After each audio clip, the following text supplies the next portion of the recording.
Just imagine you're standing outside your parents' house on Thanksgiving night. Through the window you see your entire family gathered around a table, overflowing with food, laughing, celebrating together. The only problem? They told you dinner was canceled because they couldn't afford it. And you've been sending them money every month for 3 years. That was my reality, and it changed everything. My name is Jason, and for most of my life, I was invisible. Not literally, of course, but in the ways that matter. I was the middle child, the one who existed somewhere between my older brother Daniel's achievements and my younger sister Rebecca's charm. I was neither accomplished enough to earn admiration, nor young enough to be doted upon. I simply existed. Daniel was the golden child. Perfect grades, sports scholarship, the kind of son parents proudly displayed at neighborhood gatherings. Rebecca was the cherished baby, pampered and sheltered, with every tantrum met with attention and affection. And me? I was the one they remembered when they needed something. For years, I told myself lies to make it bearable. The tight knot in my stomach when my accomplishments went unnoticed, just insecurity. The ache I felt when plans with me were canceled, misplaced sadness. I convinced myself that families had their ups and downs, that eventually I would receive the recognition I longed for. I was wrong. The truth hit me on Thanksgiving, sharp and undeniable, shattering the illusions I had maintained for nearly 3 decades. That morning, my phone buzzed with a message from my mother. "Jay, sweetie, we're calling off Thanksgiving dinner this year. Finances are tight, and we just can't afford it. We'll organize something small next month to make up for it. Love you." Finances are tight. The same excuse I'd heard countless times. The same reasoning that had led me to send them money every month for the past 3 years. To be the good son, the reliable one. My fingers hovered over my phone, ready to respond with empathy, willing to offer more financial help. But something made me pause. Call it instinct, or perhaps the weight of years of silent disappointment. I made a different choice. That evening, I decided to drive past their house, maybe bring some takeout, since they supposedly couldn't afford a proper dinner. As I turned onto their street, the knot in my stomach tightened. Their driveway was packed with cars. Joseph's polished BMW, Amanda's bright red Jeep. Vehicles I immediately recognized as belonging to uncles, aunts, and cousins. My fingers clenched the steering wheel, knuckles turning white. They wouldn't. They couldn't. But they had. I pulled over and stepped out. Warm light spilled from the windows, and through a gap in the curtains, I saw them, all of them, seated around a table overflowing with dishes. Turkey, stuffing, my mother's signature pumpkin pie, laughter, togetherness, everything a proper Thanksgiving should be. Everything I had been told was impossible this year. The pain of betrayal hit me like a physical blow. I don't remember pressing the doorbell, but I must have, because the door swung open, revealing my mother. Her smile flickered, not with guilt, not with regret, but with mild irritation at the unexpected disruption. "Jason, why are you here?" Over her shoulder, I saw the dining room fall silent, faces turned toward me, uneasy. My father, halfway out of his chair, at the head of the table. "I got your message," I said, my voice foreign even to myself. "The one about canceling Thanksgiving." She blinked, recovering far too quickly, brushing it off as though prepared for this exact moment. "Oh, there must have been some confusion. What I meant was we were only canceling plans with you.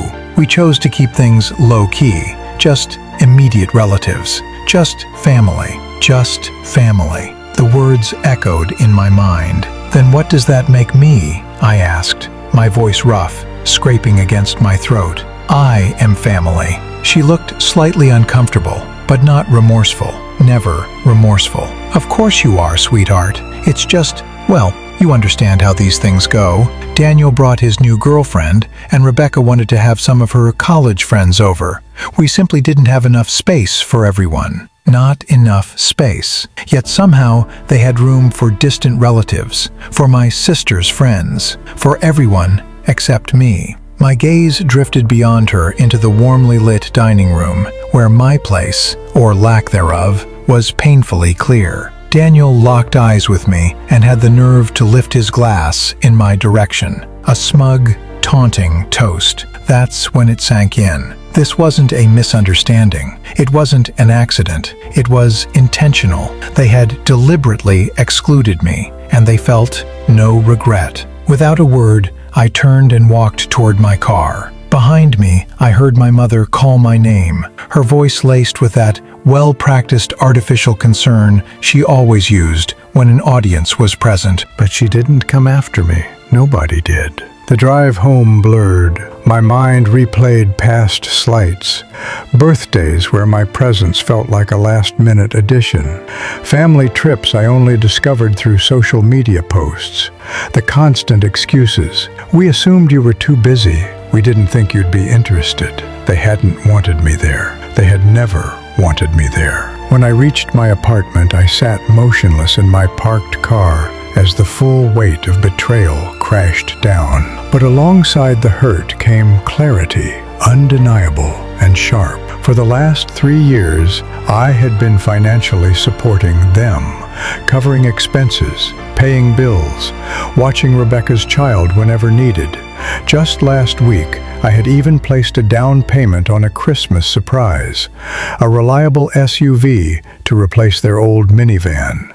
All the while, I had been nothing more than a resource, not a son, not a brother, just a tool for their convenience. My hands shook as I grabbed my phone and dialed the car dealership. "I need to cancel that order," I said, my voice firm. "Something's come up." "The family SUV?" the salesman asked, confusion clear in his tone. "Yes, cancel it. They won't be needing it anymore." That night, I made a decision. I was finished. Finished being their fallback plan. Finished being the forgotten son who still showed up, wallet open, ready to help. Finished pretending we were a family when, in truth, I had always been on the outside looking in. The phone calls started the next morning. First my mother, her tone saccharine, dripping with fake concern. She wanted to know why I had left so suddenly, asked if I wasn't feeling well. Not once did she acknowledge what they had done. I let the call go to voicemail. Then my father, his voice gruff, straight to the point. "Your mother's upset. Call her back." Delete. Daniel, Rebecca, even my grandmother, roped into their guilt-tripping tactics, calling to make me feel bad for causing a scene. I powered off my phone and savored the silence. For once, I didn't rush to smooth things over, didn't bend over backward to be the reasonable one, didn't apologize for being hurt. The real storm hit 3 days later, when I skipped Sunday dinner, a tradition I had upheld without fail, sacrificing personal plans, driving hours after work, making the effort even when no one acknowledged my presence. That evening, my mother called again. This time, I answered. "Where are you? Everyone's waiting." No greeting, no concern, just impatience. "I'm not coming," I stated plainly. A brief pause. "What do you mean you're not coming? It's Sunday dinner." "I know what day it is. I'm still not coming." Silence lingered. I could practically see her mind working, calculating her next move, preparing the emotional manipulation she had always used to keep me in check. "Your father isn't doing well," she finally said, her tone carefully crafted to sound concerned. "He's been asking about you." A lump formed in my throat. That familiar guilt crept up, threatening to suffocate me. How many times had they played this card? How often had they wielded my father's health to pull me back in? "If he's truly that sick, take him to a doctor," I responded, surprising even myself with how firm my voice was. "Daniel can take him." "Jason, how can you be so ungrateful after everything we've done for you?" A sharp, humorless laugh escaped my lips. "And exactly what have you done for me, Mom? Other than deceive me, other than leave me out, other than make me feel like I don't belong? That's not fair. You're exaggerating. If this is about Thanksgiving, I already told you it was all a miscommunication." "It wasn't a miscommunication. You didn't want me there. Just admit it." Silence. Not the silence of remorse, not the silence of shame, the silence of someone whose usual tactics had failed, and who was now scrambling for another strategy. Finally, she exhaled, her voice turning cold. "Fine, have it your way, but don't come crying to us when you need something." The irony was almost laughable. When had I ever turned to them for help? When had they ever supported me when I needed them? "Goodbye, Mom." I ended the call and immediately blocked her number. Then, one by one, I cut them all off, severing every thread they used to manipulate, control, and make me question my worth. It was astonishingly simple, like removing a heavy burden I hadn't even realized I'd been carrying. The fallout came over the following weeks. The guilt trippers emerged, distant relatives, family acquaintances, each reaching out to express disappointment. The messages all carried the same recycled script. Your mother is devastated. Families have disagreements, but they should always make peace. I listened politely, then blocked them without hesitation. 2 weeks after Thanksgiving, they switched tactics. No more group confrontations, no more raging voicemails. Instead, they moved to targeted, calculated attempts, each person playing their designated role in a mission to manipulate me back into their grasp.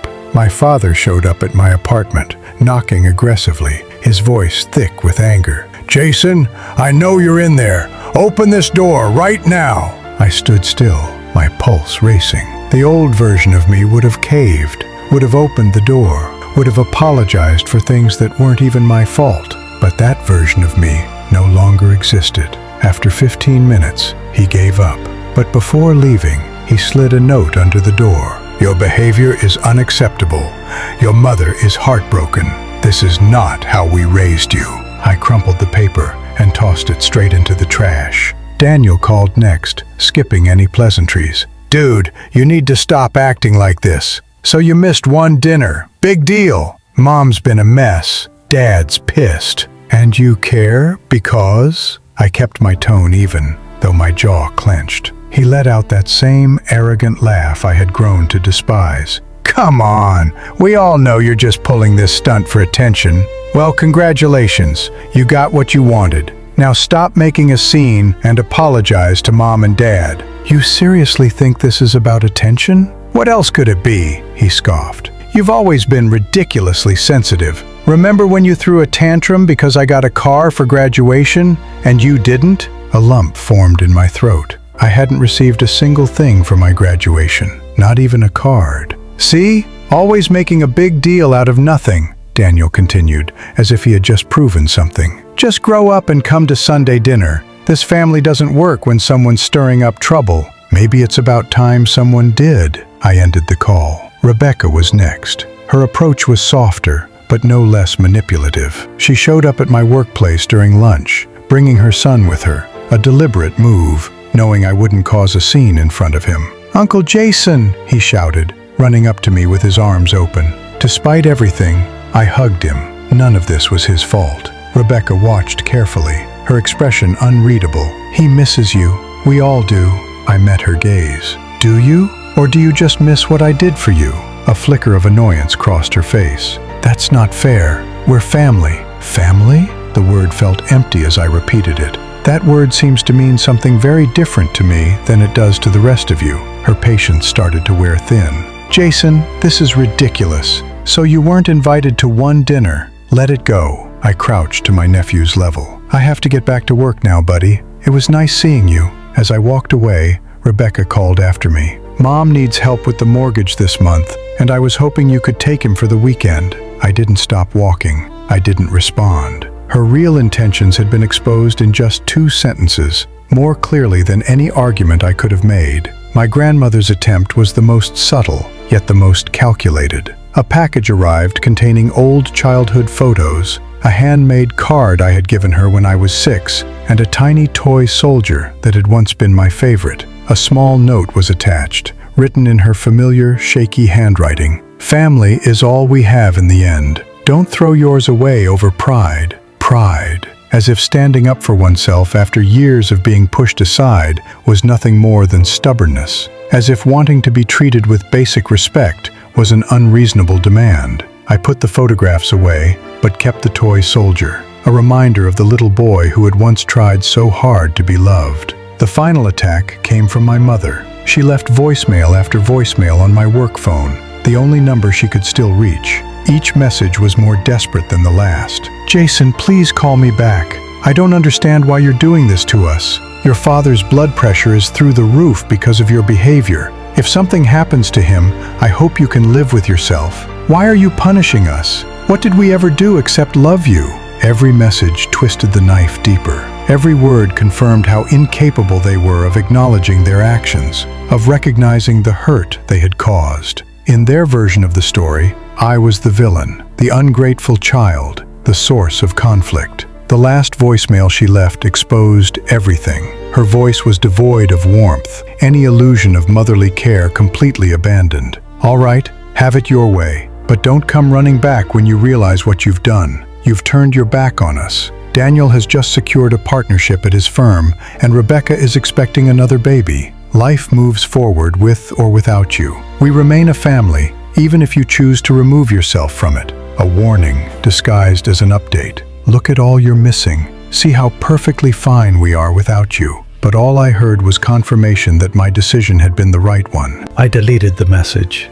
Then I deleted everyone who had come before it. One by one, I wiped their voices from my life, just as they had erased me from theirs long ago. That was 6 months ago. In all that time, not a single one of them has expressed remorse. Not one has taken responsibility for their actions or attempted to repair the damage they inflicted. Instead, they have rewritten the story to cast me as the antagonist, the ungrateful child who abandoned his own family over what they claim was a minor misunderstanding.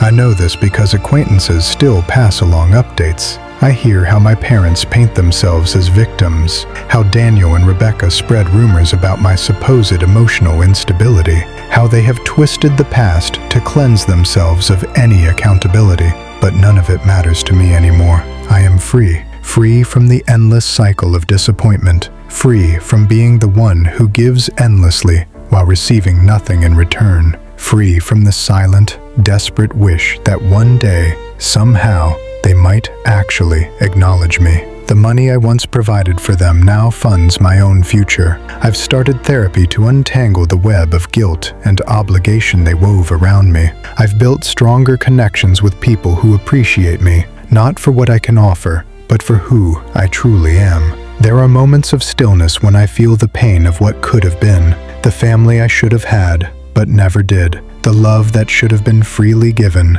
but always came with conditions. But then I remember that Thanksgiving, standing outside in the cold, looking in on a celebration I had been intentionally excluded from, and I remind myself I didn't lose anything by walking away. You cannot lose what was never truly yours in the first place. For anyone who sees their own reflection in my story, for those who silently bear the burden of being the overlooked one, the dependable one, the one who gives endlessly without ever being appreciated, understand this: you are worthy of more. You deserve to be acknowledged, valued, and included, not because of what you do for others, but simply because you exist. And sometimes, choosing to walk away isn't an act of surrender. It's realizing that the void left by absent love is far less painful when you stop hoping it will be filled by people who were never willing to offer it in the first place. I've come to understand that real family isn't defined by shared blood. It is built through actions, through unwavering presence, through showing up when it matters most, through recognizing someone for who they genuinely are, not just for what they can provide. I've realized that boundaries are not acts of selfishness. They are necessary for self-preservation. That refusing to comply isn't cruelty, it is survival. That you cannot keep sacrificing yourself to make others comfortable, especially when they would never do the same for you. Above all, I've learned that true healing does not stem from offering forgiveness to those who have done nothing to earn it. It comes from acknowledging the truth, understanding that their actions were never my fault, and creating a life so rich with genuine love and connection that the absence of toxic relationships no longer leaves a hollow space. I am Jason, the overlooked son, the dependable one, the one who finally put himself first, and I have never felt more at peace. Thank you. If you made it to the end of this story, we appreciate you. We have more in store for you, but why not subscribe so that you get notified when we drop another story? Give us a like to help push our stories up the chart. Thank you.